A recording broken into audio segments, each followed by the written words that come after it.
Shalom Bapak Ibu Saudara sekalian, kami ucapkan selamat sore, selamat berbakti dalam nama Tuhan Yesus. Kesempatan yang indah Tuhan berikan kepada kita sekalian. Kita sudah memasuki tahun yang baru, sudah 7 hari ya.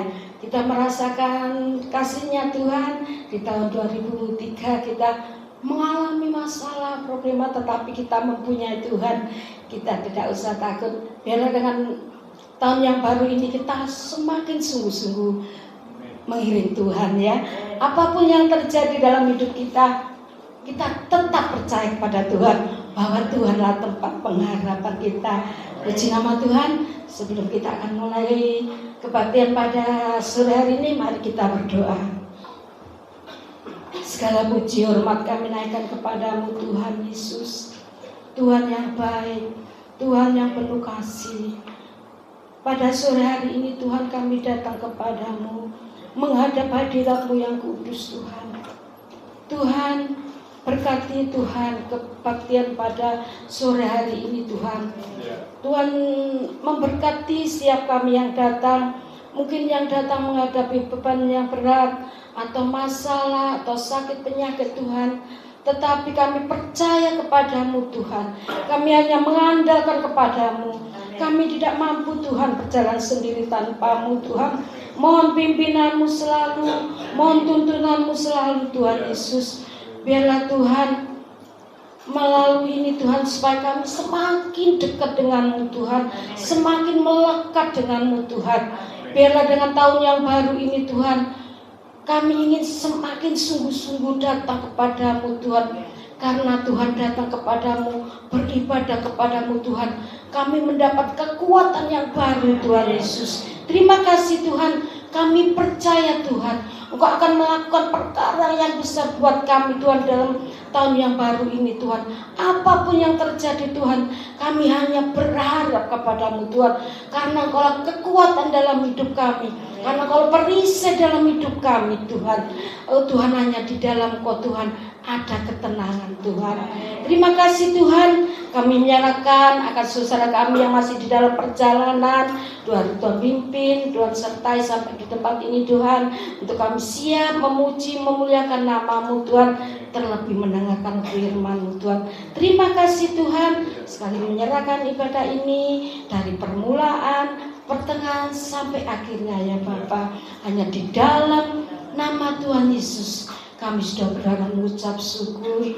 Mari sama-sama kita katakan amin. Terima kasih. Mari kita pujikan dengan pujian. Kasih Tuhan sungguh mulia.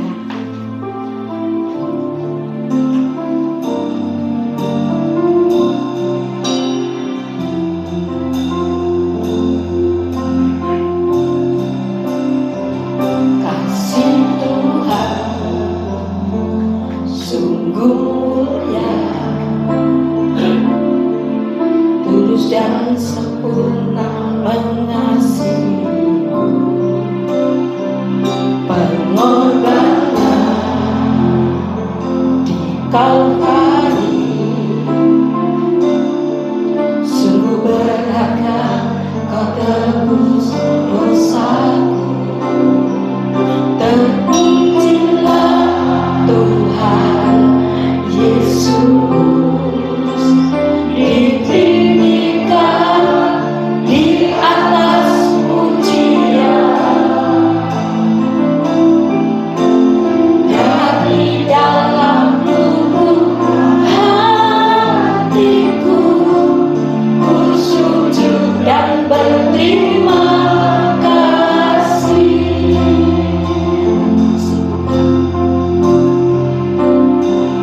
Kasih Tuhan tak bersyarat,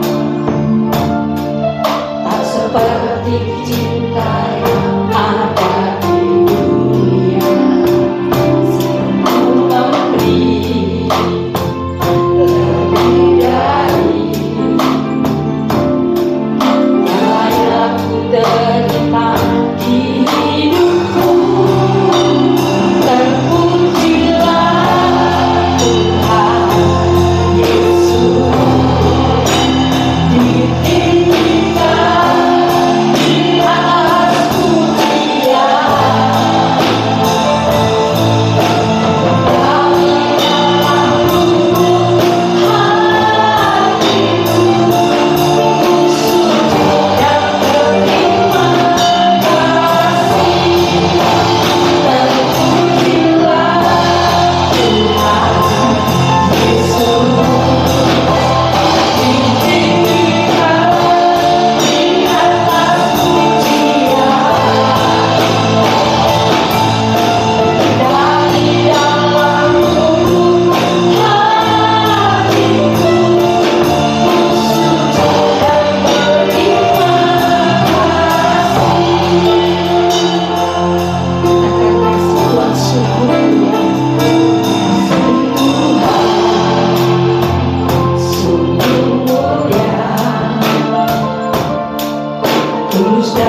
sempurna mengasihiku.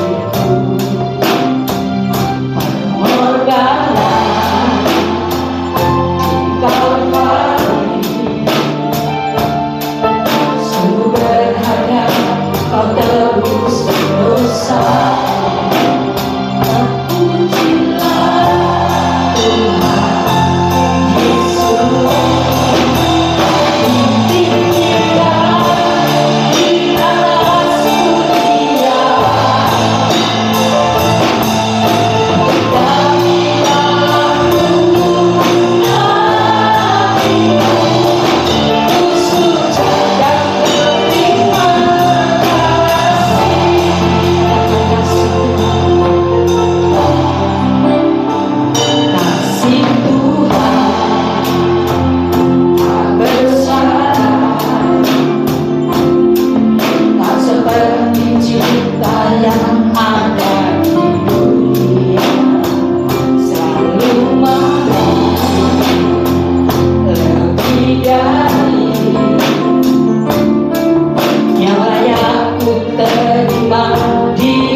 kami terus melekat denganmu. Engkau begitu baik, Bapa. Engkau begitu mencintai kami, Tuhan, anak-anak Tuhan. Sekarang mata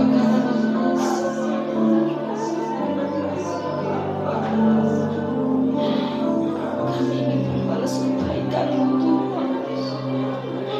Engkau begitu mengasihi setiap kami, Tuhan, anak-anak-Mu yang rindu, yang haus akan Engkau.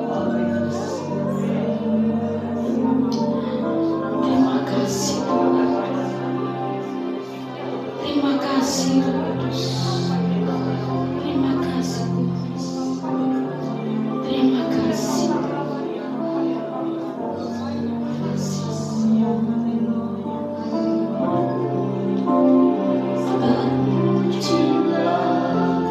Tuhan Yesus ditinggikan di atas pujian,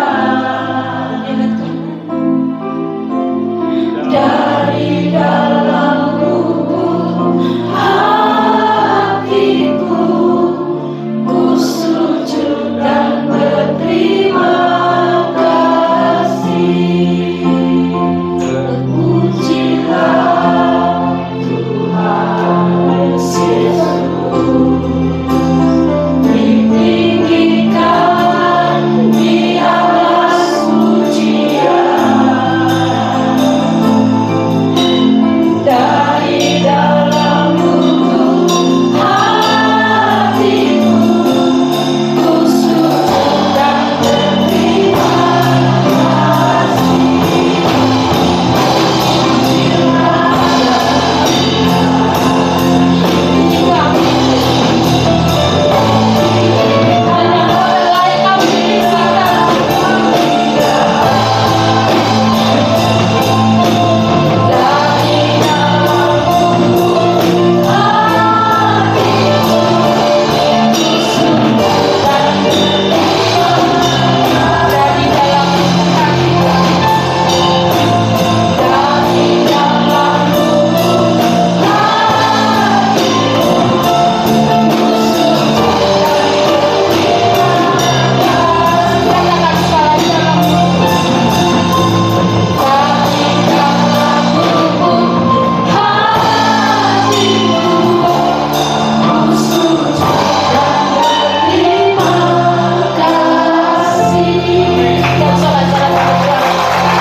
Bersorak-sorai bagi kemuliaan-Mu, Tuhan.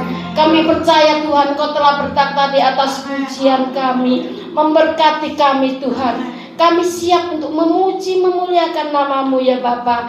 Jadi dalam nama Tuhan Yesus Kristus kami sudah berdoa mengucap syukur. Mari sama-sama kita katakan amin sekali lagi, bermuliakan kita. Haleluya, haleluya, haleluya. Tuhan.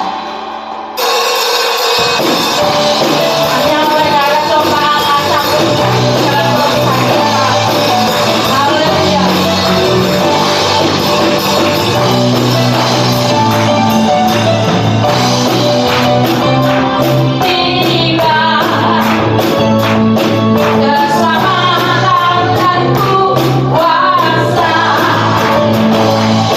dan meminta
segala kuasa iblis apapun yang terjadi dalam hidup kita, biarlah kita percaya kepada Tuhan. Dia sanggup menolong setiap kita. Atau sakit penyakit apapun terjadi, Tuhanlah tabib yang ajaib, sanggup menyembuhkan. Haleluya. Terima kasih Tuhan. Terima kasih. Terima kasih.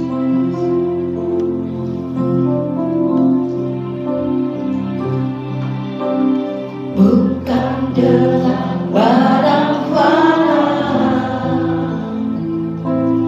kau membayar dosaku.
dalam hidup kami. Karena kami tahu kehendak Tuhan itu yang baik, indah, dan sempurna. Terima kasih buat kesempatan sore ini di tahun yang baru, di minggu yang pertama kami umat-umat Tuhan boleh datang di rumah Tuhan. Telah kami sampaikan pujian kami, biarlah pujian kami menyenangkan hati Tuhan. Tiba saatnya untuk kami mendengar kebenaran firman. Kami rindu belajar firman, supaya kami boleh semakin mengerti firman, bertumbuh di dalam iman, dan hidup kami semakin berkenan di hadapan Tuhan. Karena itu Roh Kudus, mari urapi setiap kami, biarlah dengan hati yang rendah, hati yang haus, hati yang rindu, benih kebenaran firman itu sungguh boleh tertanam, berakar, bertumbuh, dan berbuah di dalam hidup kami, sehingga hidup kami semakin diubahkan, bahkan iman rohani kami semakin bertumbuh dewasa. Roh Kudus, rapi pula hamba-Mu yang terbatas, taruh pikiran dan perkataan Kristus pada diri hamba-Mu. Bila Tuhan yang berkata-kata, lalu mulut bibir hamba-Mu, sampai dalam Tuhan bagi setiap kami saat ini, kami umat-umat Tuhan siap untuk menerima. Di dalam nama Tuhan Yesus Kristus, semua yang siap diberkati dengan firman Tuhan bersama kita berkata amin. Shalom kembali saudara. Shalom. Ya, Tuhan mengucapkan selamat tahun baru ya buat para saudara yang belum berjumpa di waktu yang lalu ya. Tak terasa kita sudah ada di tahun yang baru ini, 7 hari sudah. Nah, sebelum kita akan bersekutu dengan tubuh dan darah Tuhan dalam perjamuan kudus, kita akan belajar kebenaran firman ya. Judul perenungan firman Tuhan pada hari ini adalah Mari memulai bersama Tuhan. Sekali lagi, mari memulai bersama Tuhan. Ya, ini kalimat ajaan ya untuk kita semua umat-umat Tuhan. Ayo kita mulai ya tahun yang baru ini bersama dengan Tuhan. Itulah judul perenungan firman Tuhan. Mari mulai bersama dengan Tuhan. Kita akan lihat Alkitab dari Yesaya pasal 43 di ayat yang ke-19. Yesaya 43 di ayat yang ke-19. Saya akan bacakan demikian firman Tuhan. Lihat, ya berarti kata lihat ini disuruh untuk memperhatikan. Setiap umat Tuhan memperhatikan. Aku, yaitu Tuhan, hendak membuat sesuatu yang baru, yang sekarang sudah tumbuh. Belumkah kamu mengetahuinya? Ya, aku hendak membuat jalan di padang gurun dan sungai-sungai di padang belantara. Amin. Ya, penekanan kalimat awal dikatakan lihat, perhatikan. Tuhan hendak membuat sesuatu yang baru. Nah, memang saudaraku, Tuhan itu rindu ya supaya setiap kita sebagai umat-umat Tuhan ketika menjalani kehidupan ini kita boleh mengalami hal-hal yang baru bersama dengan Tuhan. Pengalaman-pengalaman yang baru bersama dengan Tuhan. Itu membawa iman kita, kerohanian kita itu semakin dewasa. Nah, ada beberapa contoh di dalam Alkitab yang ditunjukkan di mana Tuhan itu rindu memulai sesuatu yang baru. Tuhan rindu supaya umatnya memulai lagi bersama dengan Tuhan. Ya, ayo kita lihat beberapa contoh dalam Alkitab yang boleh menjadi pembelajaran buat kita. Contoh yang pertama itu adalah di Perjanjian Lama. Tokoh ini bernama Abraham. Ya, nanti kalau Bapak Ibu baca di kitab Kejadian pasal yang ke-17, saya tidak bacakan ya untuk menyingkat waktu, nanti baca di rumah. Kejadian pasal yang ke-17 itu diceritakan Tuhan menyapa Abraham. Ya, Kejadian pasal 17 di ayat yang pertama, ayat yang kedua, Tuhan menyapa Abraham. Tuhan mendatangi Abraham, lalu Tuhan menyapa Abraham. Nah, mungkin kalau Bapak Ibu baca kelihatannya ini hal yang biasa. Oh iya, kan memang Tuhan sering bercakap-cakap dengan Abraham. Tuhan sering berbicara dengan Abraham. Tuhan sering menyampaikan firman-Nya kepada Abraham. Tetapi sesungguhnya, kalau Bapak Ibu cermati di Kejadian pasal 17, itu Tuhan sudah tidak menyapa Abraham, sudah tidak berbicara kepada Abraham selama kurang lebih 13 tahun. 13 tahun. Masa Pak? Wah, lama betul ya. Padahal kalau dibaca sekilas di Alkitab kan Tuhan ini sering ngomong dengan Abraham. Sering berkomunikasi, sering menyampaikan firman. Tapi kok Pak Gembala bilang 13 tahun sudah Tuhan tidak berbicara kepada Abraham. Tuhan tidak menyapa Abraham. Masa demikian Pak? Betul, saya tunjukkan ya. Ini kita lihat sudah. Kejadian pasal yang ke-16. Kita Kejadian pada pasal yang ke-16 ya. Pada ayat yang terakhir dari pasal 16, yaitu di ayat yang ke-16. Abram berumur 86 tahun ketika Hagar melahirkan Ismail baginya. Jangan ditutup dulu ya, nanti kita lihat berikutnya. Jadi waktu di pasal 16 yang terakhir dicatat Abram berumur 86 tahun. Itu pasal 16. Dan ini peristiwa yang terjadi ketika Abraham menerima Hagar, karena Sarah kan merasa kok ini nunggu-nunggu janji tentang anak sampai usia lanjut tidak kunjung digenapi. Sarah mulai berpikir, bagaimana ya saya supaya bisa memperoleh anak. Wah, Sarah merasa dia harus membantu Tuhan.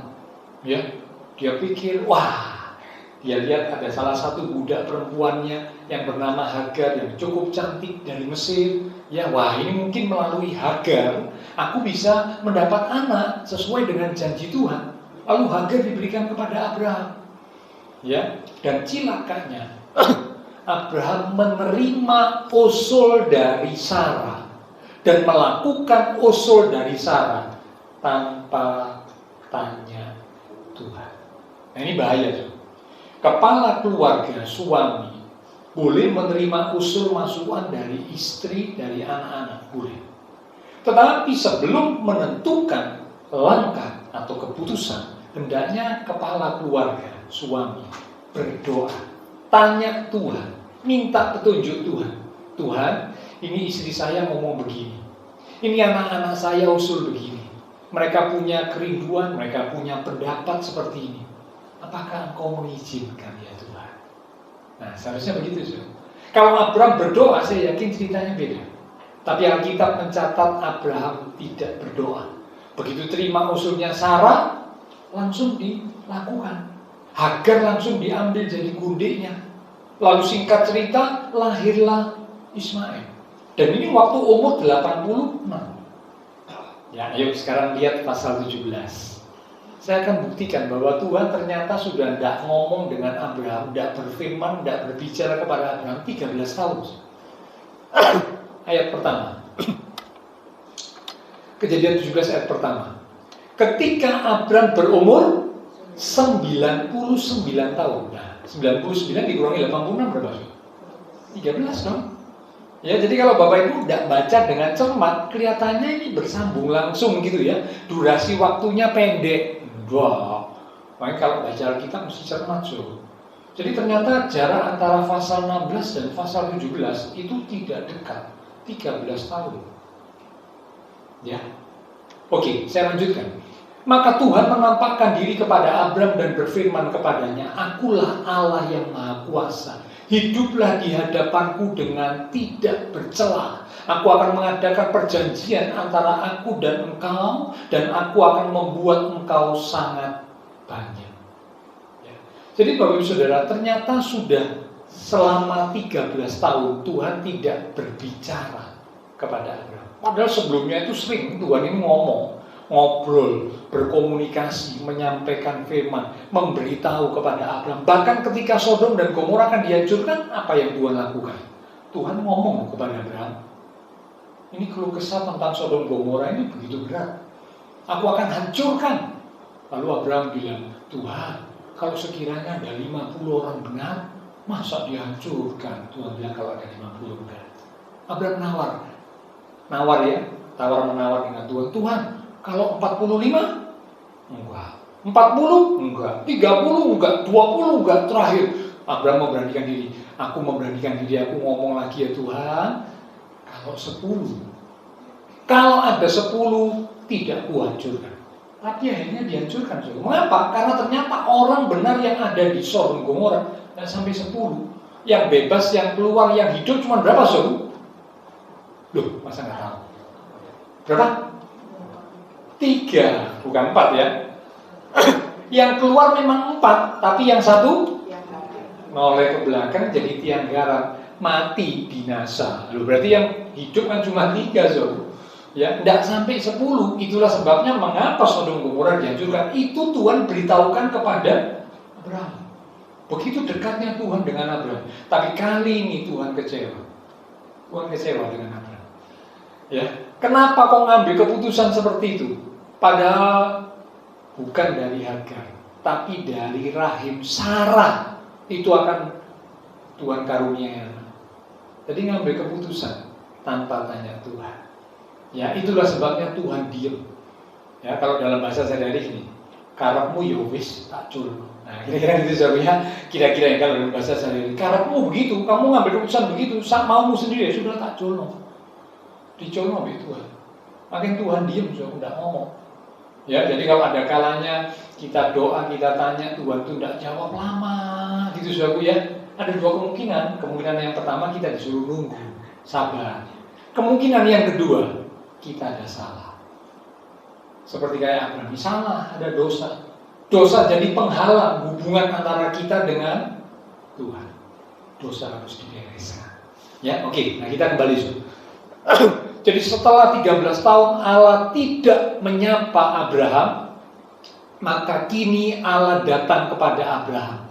Allah yang berinisiatif dan bukan Abraham. Allah yang berinisiatif untuk datang kepada Abraham dan berkata atau ngomong kepada Abraham. Mengapa Allah datang kepada Abraham? Karena Allah ingin memulai sesuatu yang baru dengan Abraham. Sekali lagi, mengapa Allah datang menjumpai Abraham dan ngomong atau berbicara kepada Abraham setelah 13 tahun diam, membisu, tidak ngomong? Kenapa? Karena Allah ingin memulai sesuatu yang baru dengan Abraham. Dan luar biasanya, Allah tidak mengungkit-ungkit kesalahan Abraham. Kalau Bapak Ibu nanti baca ya di Kejadian 17, Allah tidak ngomong begini, Abraham, aku itu sakjane gigi mbek kamu. Aku tuh ngamuk kecewa loh mbek kamu. Sakarepmu dewek 13 tahun yang lalu kamu kok berani ngambil Hagar. Aku nggak kasih perintah begitu. Wah, kamu menyakiti hatiku. Wah, kalau Tuhan kira-kira mungkin kesalahan Abraham kan Tuhan pasti ngomong gitu ya. Tapi kan saudara baca di Kejadian 17, nanti baca di rumah ya ayat-ayat berikutnya. Tuhan tidak ngomong begitu. Tuhan tidak ngungkit-ngungkit sama sekali kesalahannya Abraham. Ya, Tuhan hanya minta agar Abraham hidup di hadapan Tuhan dengan tidak bercela. Hiduplah di hadapanku dengan tidak bercela. Ya cuma itu aja yang Tuhan ngomong, yang Tuhan minta. Jadi maksudnya yang lalu sudah kadung salah, sudah terlanjur salah ya sudah. Tapi yang penting sekarang, mulai sekarang, hiduplah di hadapanku dengan tidak bercela. Sepertinya Tuhan ngomong kepada Abraham, ayo Abraham, mulai lagi bersama dengan aku. Tapi kali ini percayalah kepadaku bahwa aku Allah yang maha kuasa. Aku sanggup melakukan segala sesuatu, termasuk memberi anak kepadamu melalui Sarah, sekalipun rahim Sarah sudah tertutup. Ya memang secara kedokteran kalau seorang wanita sudah mati haid, sudah lanjut umur, ya rahimnya sudah tertutup, tidak mungkin punya anak, betul ya Pak Dokter Mengkel? Tidak mungkin. So. Yang belum mati haid aja kadang-kadang nggak bisa punya anak kalau memang Tuhan tidak karuniai. Apalagi sudah mati haid, tidak mungkin. So. Secara manusia, secara medis tidak mungkin. Tapi Tuhan bilang, kali ini percayalah kepadaku, sebab aku ini Allah yang maha kuasa. Dan saudara, kalau saudara baca perikop dan pasal berikutnya, luar biasa. Janji Tuhan digenapi. Tuhan ngomong sama Abraham, nanti tahun depan, dalam masa seperti ini, ya, Sarah itu akan melahirkan anak. Sarah waktu dengar sebut tertawa dalam hatinya. Masa mungkin nenek-nenek punya anak? Sekarang ibu-ibu yang umur 40 lebih kalau punya anak aja kadang-kadang ada yang sudah agak isin jauh ya. Aduh Pak, malu saya. Kenapa Bu? Iyalah wong saya umur 40 lebih punya anak. Lu itu berkat tuh saya bilang, anugerah berkat. Ya sudah diterima saja dengan sukacita. Tuhan titipi lagi anak sebagai anugerah. Ya, yang penting kan ada suaminya tuh. Nah, itu ya. Kalau ada suami punya anak, lah itu silakan, ya kan. Ya kalau ada suami punya anak ya tidak apa-apa, diterima, disyukuri, itu anugerah kan. Nah, ini sudah usia sangat lanjut, karena itu wajar ya salah tertawa dalam hati, ya. Nah, tapi ternyata tahun depan betul, nenek tua ini, ya, si Sarah bisa melahirkan seorang anak yang diberi nama Ishak. Ya, jadi ini contoh yang pertama di Perjanjian Lama, di mana ditunjukkan Tuhan ingin memulai sesuatu yang baru dengan umatnya. Ditunjukkan Tuhan ingin memulai sesuatu yang baru bersama dengan Abraham. Setelah Abraham gagal untuk mentaati kehendak Tuhan, Abraham keluar dari kehendak Tuhan, sampai Tuhan diam 13 tahun, tidak ngomong jauh. Lalu Tuhan datang menyapa Abraham. Tuhan ingin memulai sesuatu yang baru bersama dengan Abraham. Bahkan perjanjian Abraham dengan Tuhan, antara Tuhan dengan Abraham itu diperbarui. Ya, diperbarui lagi. Nanti kalau Bapak baca di ayat yang keberapa? 3, 4 itu ya. Aku akan membuat keturunanmu sangat banyak dan sebagainya. Engkau akan menjadi bapak sejumlah bangsa besar. Ya, itu janji di pasal 12 sudah disebutkan. Kejadian 12 sudah disebut. Tapi di kejadian pasal 17 diulang lagi. Janji antara Allah dengan Abraham diperbarui. Karena Tuhan ingin memulai sesuatu yang baru bersama dengan Abraham. Oke, sekarang contoh yang kedua. Ini yang saya mau agak Bapak Ibu belajar bersama ya. Kita rindu supaya makin ngerti firman, belajar firman, makin ngerti firman gitu ya. Contoh yang kedua, ini adalah contoh di Perjanjian Baru. Kalau contoh yang pertama, Tuhan memulai sesuatu yang baru dengan Abraham di Perjanjian Lama. Contoh yang kedua, Tuhan ingin memulai sesuatu yang baru dengan seorang yang bernama Simon Petrus. Nanti saudara bisa baca ya, Lukas pasal 5 ayat 1 sampai 11.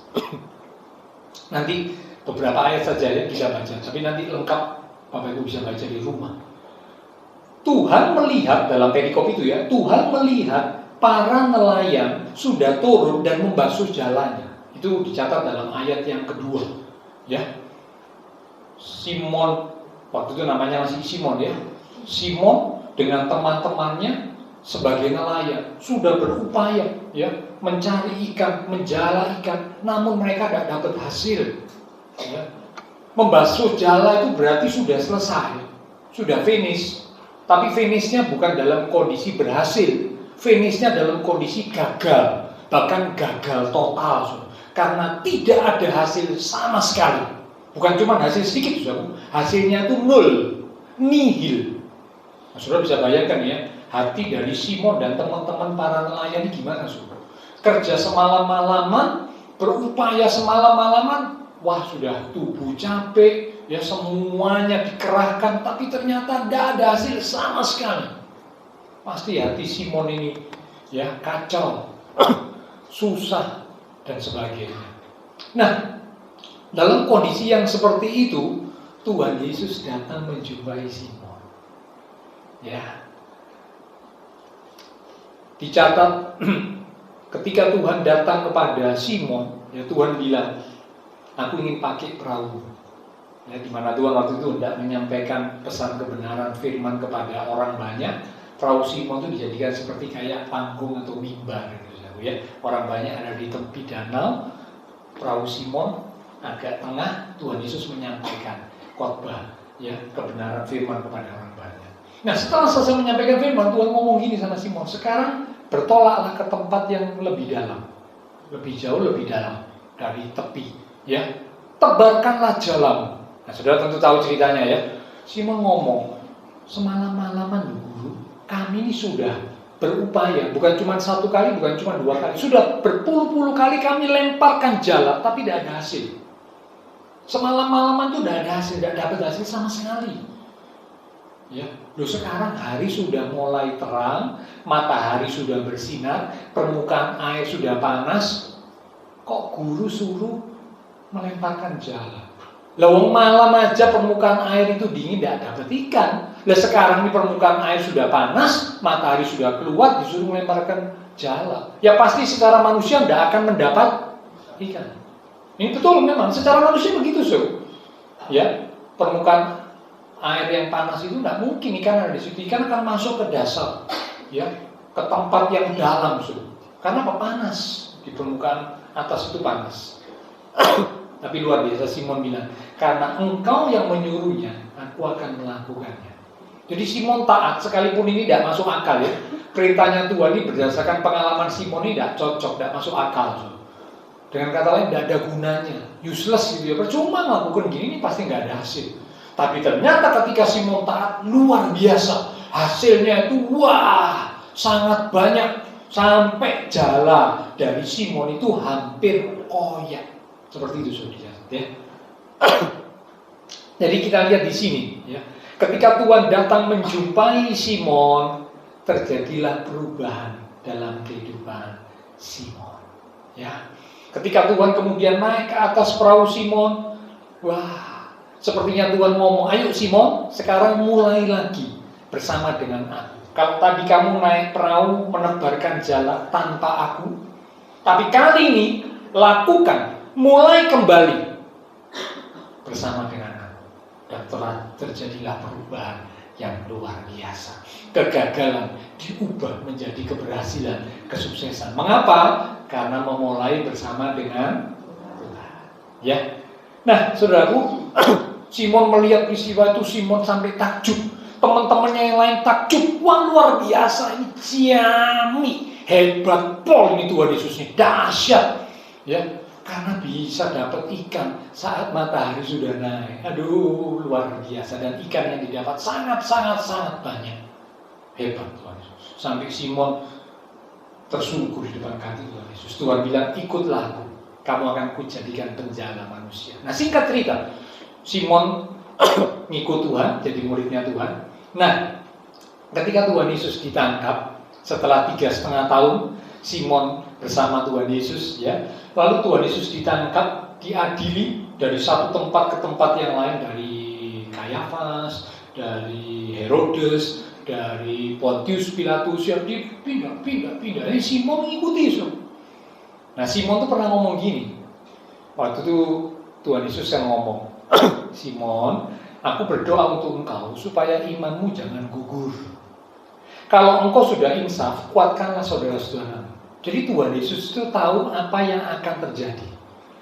Tapi Simon dengan PD-nya, dengan bangganya ya, dia berkata, Tuhan, sekalipun yang lain, teman-teman yang lain, konco-konco yang lain meninggalkan engkau, aku sekali-kali tidak akan meninggalkan engkau. Itu perkataan Simon.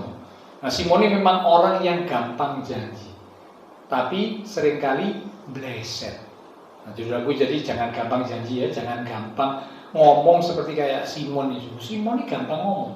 Ya, karena itu memang arti nama Simon itu seperti kayak nyiur yang melambai-lambai. Tahu nyiur ya? Nyiur itu loh yang ada di tepi pantai loh. Kalau ketiup angin kan melambai-lambai. Ketika bertemu Tuhan, bersama Tuhan, nanti dirubah. Namanya bukan lagi Simon, tapi jadi Petrus. Nah, Petrus itu beda. Petrus itu Petra. Petrus itu berarti batu karang. Jadi Tuhan ingin mengubah hidup Simon, seorang yang tidak punya pendirian, seorang yang gampang ngomong, seorang yang cepat sekali berbicara, seorang yang gampang janji, dirubah oleh Tuhan. Jadi seorang yang punya pendirian yang tekun. Ya. Nah, waktu itu Simon dengan pede bilang, udah akan Tuhan, aku udah akan meninggalkan engkau. Sekalipun yang lain meninggalkan engkau, aku tetap bersama engkau. Tapi buktinya, menyangkal Tuhan Yesus sampai berapa kali, so? 3 kali.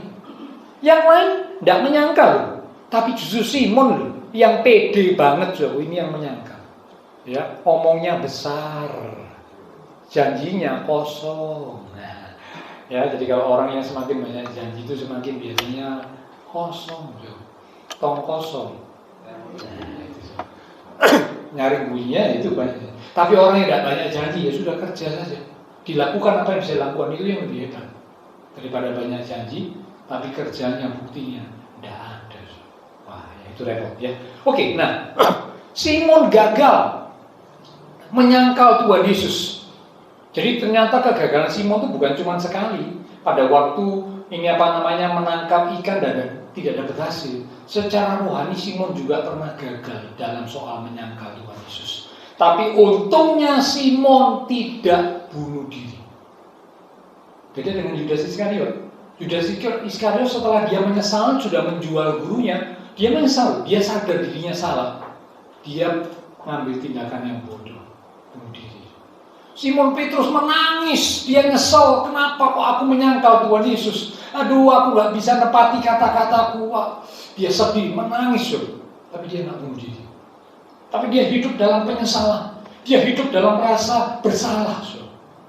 Ya, nah, Tuhan menjumpai Simon Petrus. Bukan cuma pada waktu Simon Petrus gagal mendapat ikan di Lukas pasal yang ke-5, tetapi Tuhan menjumpai Simon Petrus setelah Simon Petrus menyangkal Tuhan Yesus, gagal menunjukkan kesetiaannya kepada Tuhan. Ayo kita lihat Yohanes pasal 21. Ya, ini jadi pembelajaran kita bersama, saudara ya. Saya ajak Bapak Ibu Saudara membandingkan itu ya, Lukas pasal 5 dan Yohanes pasal 21 ya, supaya kita jadi makin jelas. Yohanes pasal 21 yang kita baca, Yohanes pasal 21 di ayat yang pertama. Mulai ayat pertama ya, Yohanes 21 ayat pertama. Kemudian Tuhan Yesus menampakkan diri lagi kepada murid-muridnya di pantai Danau Tiberias, dan ia menampakkan diri sebagai berikut. Nah, ini kalau saudara baca, ini menampakkan diri setelah Tuhan Yesus bangkit. Menampakkan diri pada kali yang keberapa? Ayo lihat ayat pasal 20. Ya, pasal 20 di ayat yang ke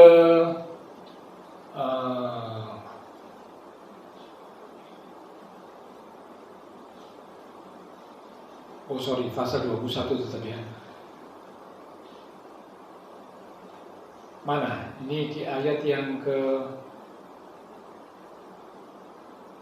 14. Yohanes 21 ayat 14. Itulah ketiga kalinya Tuhan Yesus menampakkan diri kepada murid-muridnya sesudah ia bangkit dari antara orang mati. Ini kali ketiga.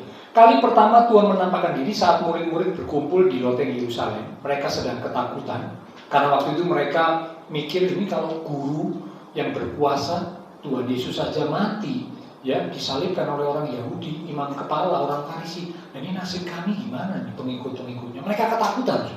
Mereka kumpul sama-sama ketakutan. Semua pintu dikunci. Tapi saat pintu dikunci, tiba-tiba Tuhan bisa nembus. Ya, karena waktu itu Tuhan pakai tubuh kemuliaan, nembus ruangan, tidak dibatasi oleh ruang. Ya, nembus masuk, menjumpai murid-muridnya. Wow, ini kali pertama. Tapi waktu itu tidak ada Thomas. Kali yang kedua Tuhan menampakkan diri lagi, ya. Tapi kali ini tetap tempat yang sama, loteng Yerusalem. Tapi kali ini ada Thomas. Mengapa Tuhan menjumpai Thomas? Karena di kali yang pertama saat Thomas tidak ada, murid-murid lain itu ngomong, Thomas, tadi kami melihat Tuhan Yesus menjumpai kami. Tuhan sudah bangkit. Thomas bilang, tidak percaya. Kalau aku belum bertemu dengan Tuhan sendiri dan mencocokkan jariku di tangannya yang bekas paku, aku tidak percaya. Apa yang diungkapkan oleh Thomas ini Tuhan tahu. Itulah sebabnya di kali yang kedua Tuhan Yesus datang menjumpai Thomas. Bukan cuma Thomas ya, tapi semua murid termasuk ada Thomas. Nah, kali yang ketiga Tuhan menjumpai lagi dalam peristiwa Yohanes 21 ya. Jadi ternyata ini adalah peristiwa pada kali yang ketiga Tuhan menampakkan diri. Saya yakin ini bukan kebetulan. Mengapa? Karena tadi saya katakan Simon Petrus menyangkal Tuhan Yesus 3 kali. Nah, Tuhan pada kali yang ketiga ini setelah menampakkan diri Tuhan, dia ngomong sesuatu kepada Simon Petrus secara pribadi. Penampakan diri pertama belum ngomong kepada Simon Petrus. Penampakan diri kedua belum ngomong. Baru penampakan diri pada kali yang ketiga ini Tuhan ngomong. Nanti kita lihat ya. Nah, kembali di ayat yang pertama. Tuhan Yesus menampakkan diri kepada murid-muridnya di pantai Danau Tiberias. Tadi kalau saudara baca di Lukas pasal 5, Tuhan waktu menjumpai Simon Petrus yang gagal mendapat ikan, itu di mana? Genesaret. Danau Genesaret dengan Danau Tiberias itu adalah tempat yang sama. Karena Danau Genesaret itu nama lainnya Danau Tiberias. Danau Tiberias nama lainnya Danau Genesaret. Itu sama. Jadi ternyata Tuhan menjumpai Simon Petrus 2 kali atas kegagalan Simon Petrus. Dalam bentuk kegagalan yang beda ya, di tempat yang sama. Seperti kalau orang bilang itu deja vu. Ya, deja vu itu peristiwa yang lalu. Loh, aku kok rasanya pernah ngalami hal ini ya. Ini seperti kayak deja vu. Tuh, di tempat yang sama. Tapi kegagalannya beda ya. Kalau yang tadi Simon Petrus gagal menangkap ikan, tapi kali ini Simon Petrus dijumpai Tuhan gagal untuk membuktikan kesetiaannya. Simon Petrus menyangkal Tuhan Yesus. Bukan kebetulan. Ya, ada orang seringkali anak Tuhan bilang kebetulan Pak. Di dalam Tuhan itu tidak ada kebetulan. Kalau saudara baca di Alkitab, tidak pernah Tuhan Yesus ngomong akulah jalan, kebetulan, dan hidup. Tidak ada loh, saudara. Betul ya, tidak ada loh. Saudara ada yang pernah jumpa itu ayat itu? Tidak ada. Tuhan kalau ngomong akulah jalan, kebenaran, dan hidup. Jadi di dalam Tuhan itu tidak ada kebetulan. Jadi kalau ada umat Tuhan bilang, Pak, oh ya kebetulan. Oh, tidak. Bagi Tuhan, bagi kita umat Tuhan, tidak ada kebetulan. Semuanya itu Tuhan atur, Tuhan rencanakan itu dengan begitu indahnya. Nah ini bukan kebetulan. Tempatnya sama, pada perjumpaan menampakkan diri kali yang ketiga. Karena Simon Petrus juga menyangkal Tuhan Yesus 3 kali. Tuhan baru ngomong secara pribadi di penampakan pada kali yang ketiga. Jadi ini bukan kebetulan. Bukan kebetulan. Oke, ya. Saya lanjutkan dulu. Di pantai itu ayat 2 ya, berkumpul Simon Petrus, Thomas yang disebut Didimus, Natanael dari Kana yang di Galilea, anak-anak Zebedius, dan 2 orang muridnya yang lain. Kata Simon Petrus kepadanya, aku pergi menangkap ikan. Kata mereka kepadanya, kami pergi juga dengan engkau. Mereka berangkat lalu naik perahu. Tetapi malam itu mereka tidak menangkap apa-apa. Nah ini peristiwanya hampir sama ya. Jadi Tuhan menampakkan diri pada kali yang ketiga, ini peristiwanya hampir mirip. Tapi kegagalannya beda ya. Kalau tadi kan kegagalan dalam soal tidak menangkap ikan, tidak bisa menangkap ikan. Nah, pada kali ini kegagalan Simon Petrus secara khusus dalam soal rohani. Tapi ternyata, yuk kita lihat.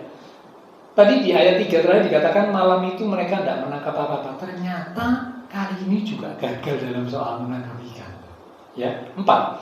Ketika hari mulai siang, Tuhan Yesus berdiri di pantai. Akan tetapi murid-murid itu tidak tahu bahwa itu adalah Tuhan Yesus karena jaraknya agak jauh. Murid-murid nggak menyangka gitu ya. Yang ngomong sama mereka itu Tuhan Yesus nggak nyangka.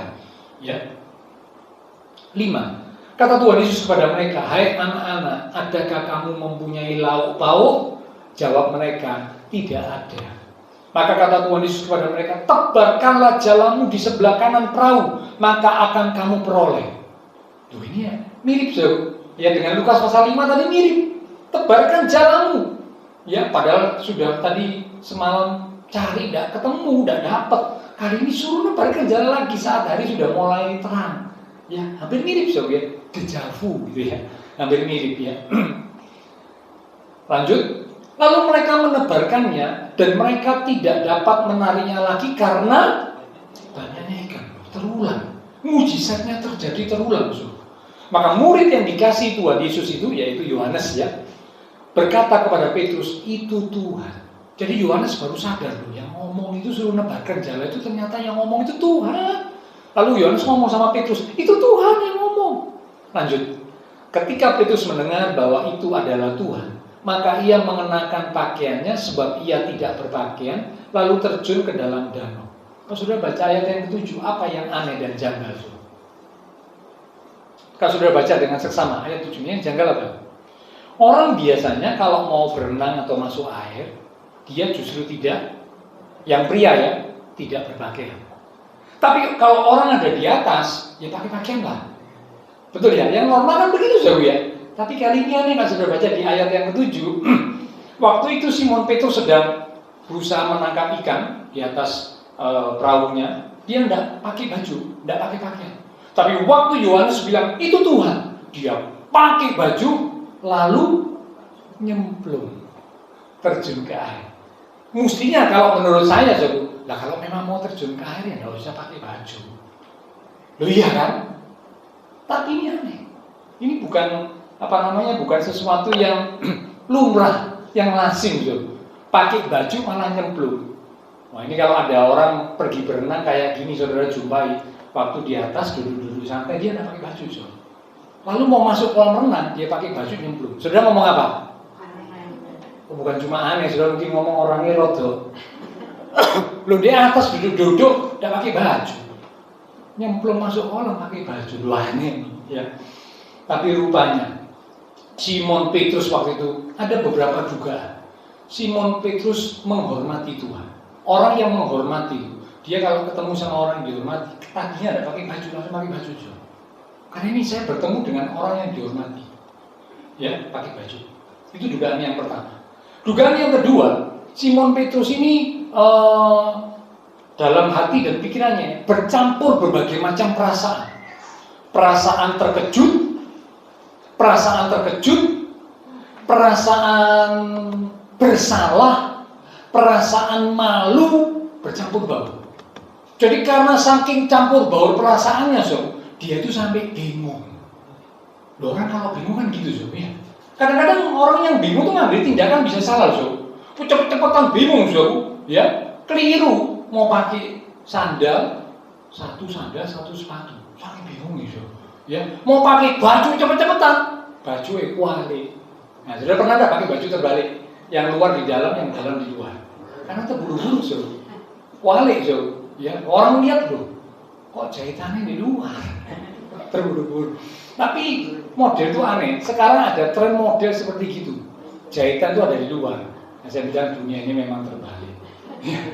Yang aneh itu bisa muncul, itu model-model gitu, ya. Oke, nah kita kembali. Jadi ini unik, ya. 8. Murid-murid yang lain datang dengan perahu karena mereka tidak jauh dari darat, hanya kira-kira 200 hasta saja, dan mereka menghela jala yang penuh ikan itu. Ketika mereka tiba di darat, mereka melihat api arang dan di atasnya ikan dan roti. Saya tanya, ikan dan roti ini dapat dari mana? Apakah dapat dari murid-murid? Enggak. Murid-murid baru nyampe, baru bawa hasil tangkapan, belum ketemu Tuhan, ya. Maksudnya belum bertemu dekat dengan Tuhan. Ini baru mau dekat sama Tuhan, loh, kaget. Tuhan ini sudah, ya, menyediakan. Itu di ayat yang ke-9, ikan dan roti. Berarti tadi yang saudaraku, kalau Tuhan tanya sama murid-murid, adakah lauk? Tuhan itu sebenarnya butuh sesuatu dari murid-murid atau tidak? Tidak butuh. Lalu buktinya Tuhan bisa menyediakan kok. Tapi Tuhan ini cuma ingin tahu. Ya, Tuhan ini ingin menguji murid-muridnya. Tapi Tuhan tuh bisa menyediakan karena Dia Allah yang Maha Kuasa. Maaf, Tuhan itu sebenarnya tidak butuh sesuatu dari kita. Kalau ada, tapi di sini tidak ada orang di luar sana, ya. Dia kalau dia bangga, dia ngomong, kalau aku gereja itu gak bisa jalan. Kalau aku sih nyumbang, gereja itu gak bisa jalan. Tuhan itu butuh bantuan. Kalau nggak tak bantu gak bisa jalan. Kalau ada anak Tuhan berani ngomong gitu tuh keliru. Tuhan itu sebenarnya tidak butuh. Loh, Tuhan itu yang punya segala-galanya. Tuhan bisa menciptakan dari yang tidak ada jadi ada. Loh, langit bumi diciptakan dengan firman. Ada orang ngomong langit bumi diciptakan dengan apa? Bodoh ini apa? Ngomong jadilah, lu jadi Coba saudara ngomong jadilah. Saya pengen tahu. Tidak ada jadi apa, sampai ngomong meniru juga tidak jadi apa. Tapi Tuhan ngomong jadi. Tuhan tidak butuh. Tuhan tidak butuh dari kita sebenarnya, Tapi Tuhan memberi kesempatan untuk kita ini bisa melakukan sesuatu buat Tuhan. Itu yang luar biasa. Tuhan tidak butuh dari kita, tapi Tuhan memberi kesempatan untuk kita ini bisa melakukan sesuatu yang luar biasa. Wow, untuk melayani Tuhan, untuk memuliakan Tuhan. Wow, itu luar biasa, Itu luar biasa. Ya, jadi karena itu jangan pernah berbangga diri, ya. Di hadapan Tuhan jangan pernah, ya, Tuhan tidak butuh. Ya, Tuhan bisa lakukan semuanya karena Dia Maha Kuasa. Lanjut, ya, ayat yang ke-10 sudah, tidak usah 10 ya, langsung lompat di ayat yang ke-11. Simon Petrus naik ke perahu lalu menghela jala itu ke darat, penuh ikan-ikan besar, 153 ekor banyaknya, dan sungguh pun sebanyak itu jala itu tidak beda, ya. Coba sekarang lihat Lukas pasal 5. Sebentar, ya, saudara bandingkan ini di sini dibilang tidak koyak. Lukas pasal 5. langsung lompat di ayat yang ke 6. Lukas 5 ayat yang ke-6. Dan setelah mereka melakukannya, mereka menangkap sejumlah besar ikan sehingga jala mereka mulai Beda. Ya, kalau saudara cermati ini beda, saudara. Kenapa kok beda, Pak? Padahal ikannya dapatnya sama-sama banyak, tapi kok beda? Bedanya ini waktu kali pertama di Lukas pasal 5, Simon itu belum pernah ketemu Tuhan, belum pernah hidup bersama dengan Tuhan, belum pernah punya pengalaman dengan Tuhan, belum pernah.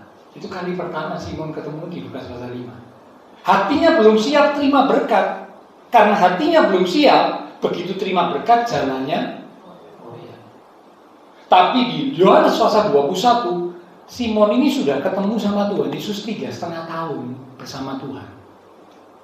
Hatinya sudah siap, dia sudah banyak dengar tentang Tuhan, tentang firman Tuhan, tentang kebenaran Tuhan. Sudah banyak bersama Tuhan terus kok ya. Hatinya siap. Maka ketika terima berkat jalannya tidak. Itu yang membedakan. Jadi saudaraku, kalau kita mau minta berkat Tuhan, minta dulu kekuatan. Tuhan, beri aku kekuatan untuk menerima berkat, supaya hatiku tidak koyak. Orang yang tidak siap ketika dia terima berkat, hatinya koyak. Berkat itu tidak membuat dekat sama Tuhan. Berkat itu malah membuat jauh dari Tuhan. Banyak orang yang terima berkat, hidupnya tambah tidak karu-karuan. Hidupnya tambah macam-macam. Dulu cuma semacam. Diberkati, wah tambah macam-macam. Polai wake, tidak karu-karuan.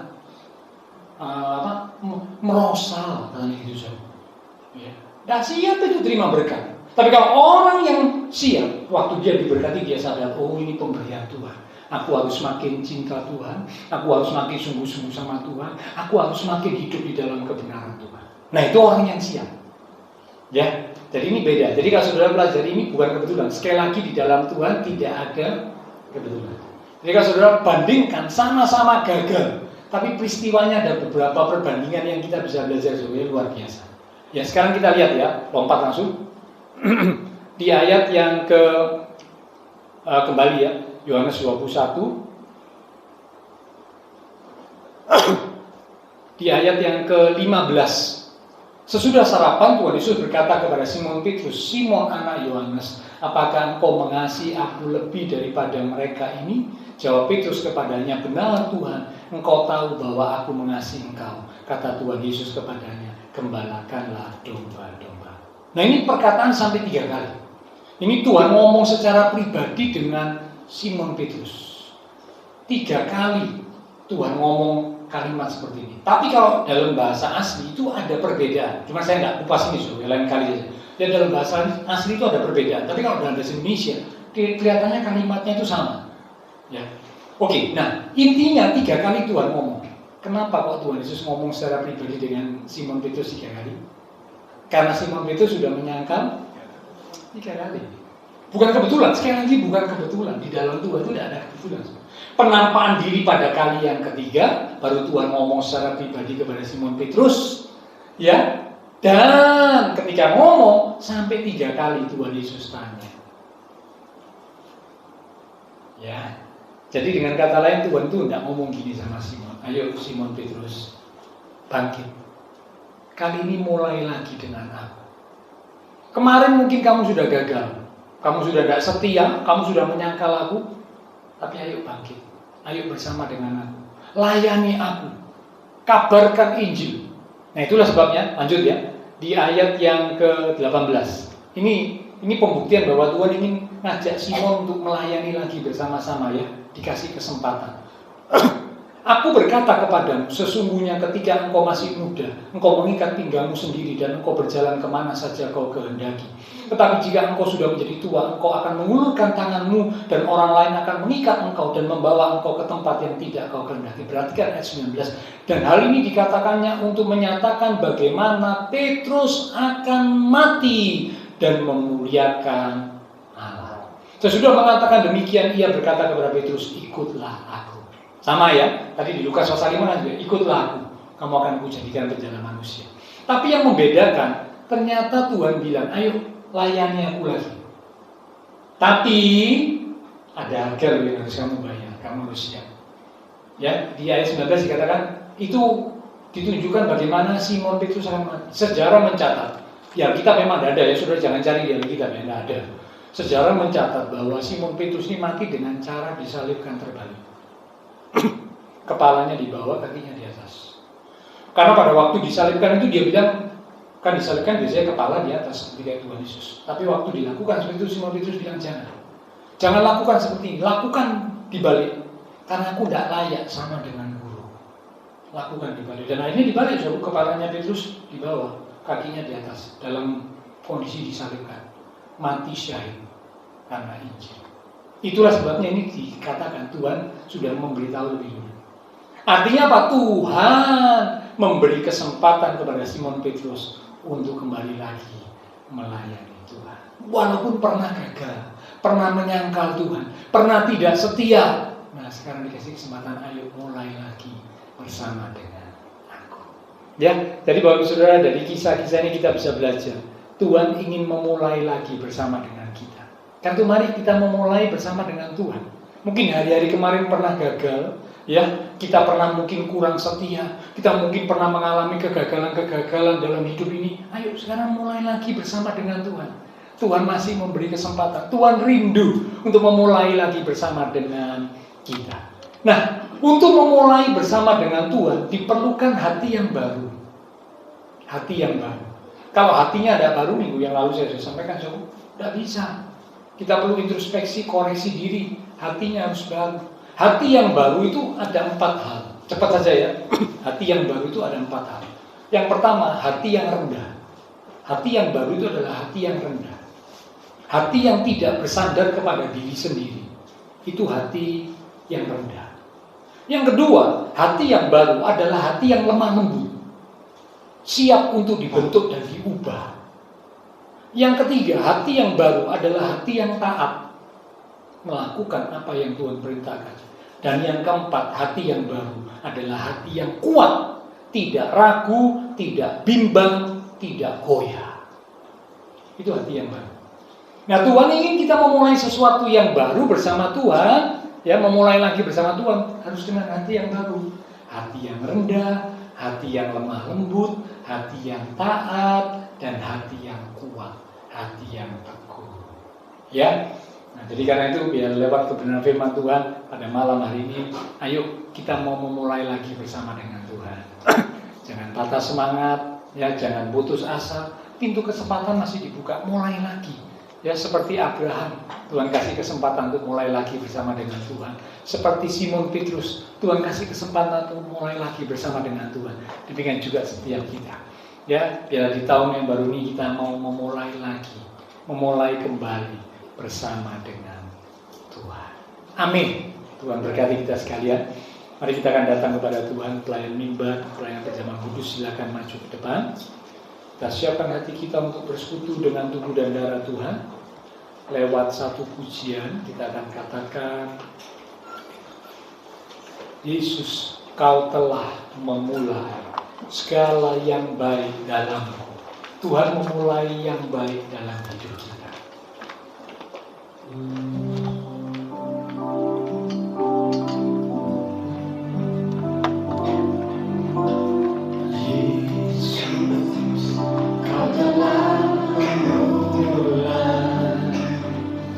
Segala yang baik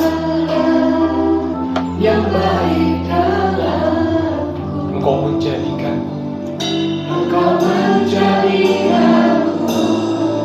serupa kepadamu dan berharga di matamu. Yesus, Kau telah memulai. Yesus, Kau telah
kerjakan dan sempurnakan hidup kami. Kami sadar kami masih jauh dari sempurna. Karena di tahun yang baru lewat firman kebenaran yang sudah kami terima, kami rindu untuk memulai kembali bersama dengan Engkau. Karena Engkau Allah yang rindu untuk mengerjakan perkara-perkara yang baru dalam hidup kami.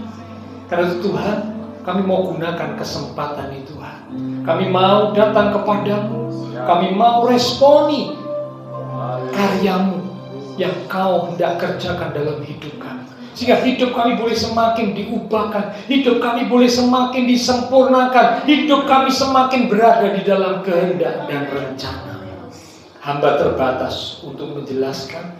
Roh Kudus yang akan terus mengingatkan firman yang sudah kami terima. Sehingga kami boleh memulai kembali bersama dengan Tuhan.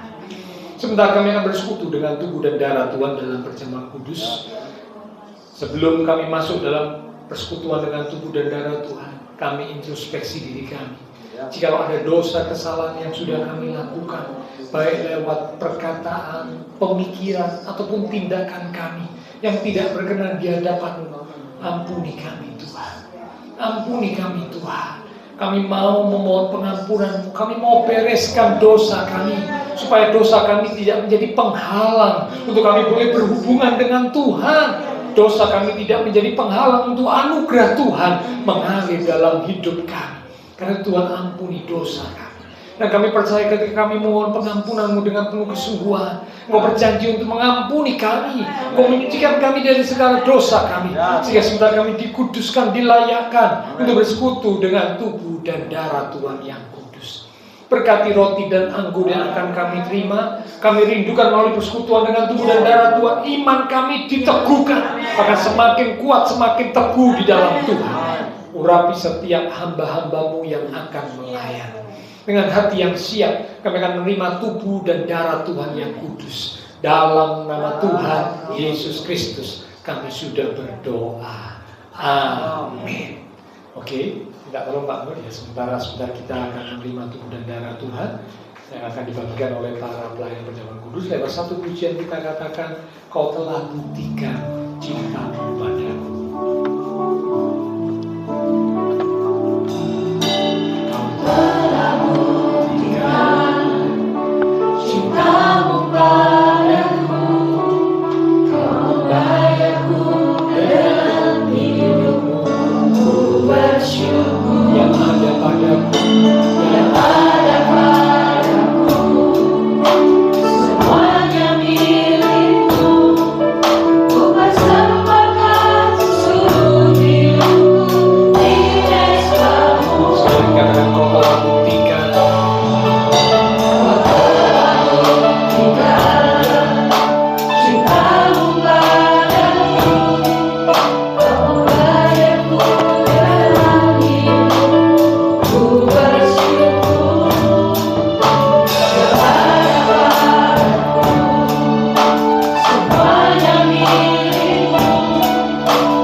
Siapkan, buka hostinya ya.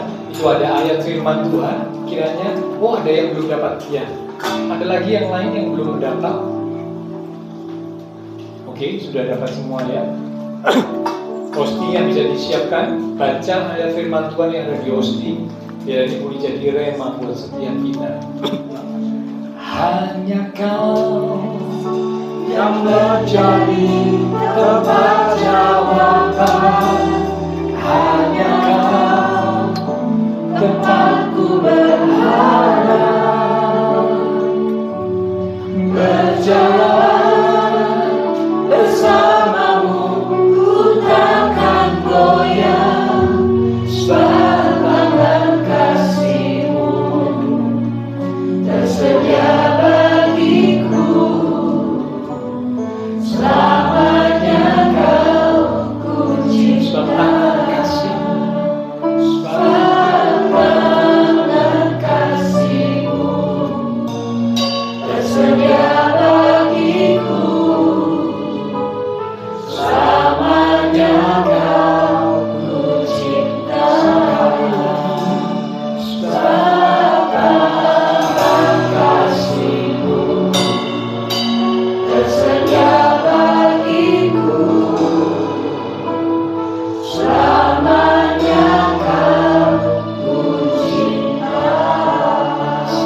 atas kami. Terima kasih Tuhan. Inilah kami umat-umat-Mu. Kami siap untuk bersekutu dengan tubuh dan darah Tuhan yang kudus. Kami percaya kebenaran, kekudusan Tuhan telah melingkupi dan melayakkan kami. Sekarang dengan hati dan pikiran yang tertuju kepada korban Kristus di atas kayu salib, kami akan bersekutu dengan tubuh dan darah Tuhan. Mari Bapak Ibu Saudara kekasih Tuhan, kita angkat roti yang adalah tubuh Tuhan lebih tinggi dari kepala kita. Kita akan dengarkan firman Tuhan dari 1 Korintus 11 ayat yang ke-23 mulai. Demikian firman Tuhan berkata, sebab apa yang telah kuteruskan kepadamu telah aku terima dari Tuhan, yaitu bahwa Tuhan Yesus pada malam waktu ia diserahkan mengambil roti, dan sesudah itu ia mengucap syukur atasnya, ia memecah-mecahkannya dan berkata, inilah tubuhku yang diserahkan bagi kamu. Perbuatlah ini menjadi peringatan akan aku.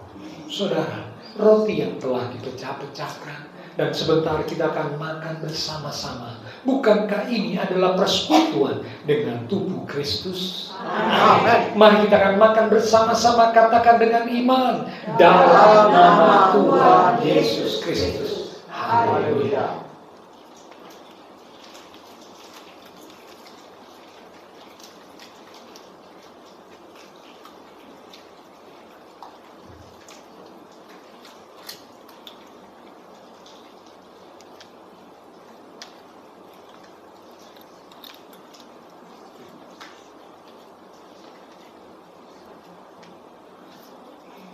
Terima kasih Tuhan. Terima kasih untuk persekutuan dengan tubuh. Terima kasih Tuhan.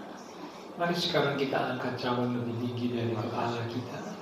Kembali kita akan dengar firman Tuhan. Demikian juga ia mengambil cawan sesudah makan, lalu berkata, cawan ini adalah perjanjian baru yang dimeteraikan oleh darahku, darah perjanjian yang ditumpahkan untuk pengampunan dosa. Perbuatlah ini setiap kali kamu meminumnya menjadi peringatan akan aku. Saudara, cawan yang telah kita mintakan berkat atasnya, dan sebentar kita akan minum bersama-sama. Bukankah ini adalah persekutuan dengan darah Kristus? Amin. Mari kita akan minum bersama-sama, katakan dengan iman, dalam nama Tuhan Yesus Kristus. Haleluya. Terima kasih Tuhan. Terima kasih untuk persekutuan dengan tubuh. Syukur. Terima kasih Tuhan. Terima kasih Tuhan. Terima kasih. Kami bersyukur.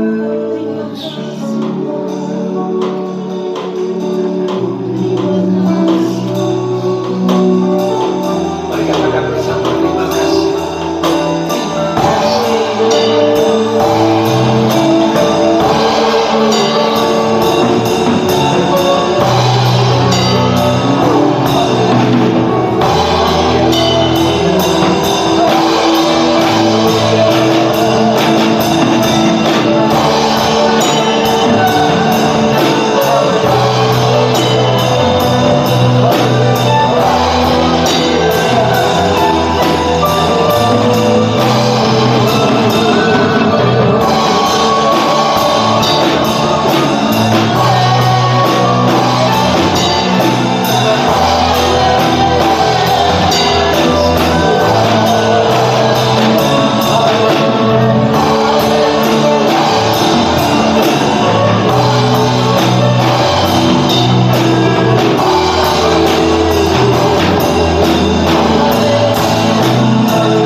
Pada malam ini, maka kasih-Mu, kuasa-Mu sudah mengalir dalam hidup kami, sehingga kami boleh dikuatkan, kami boleh disembuhkan.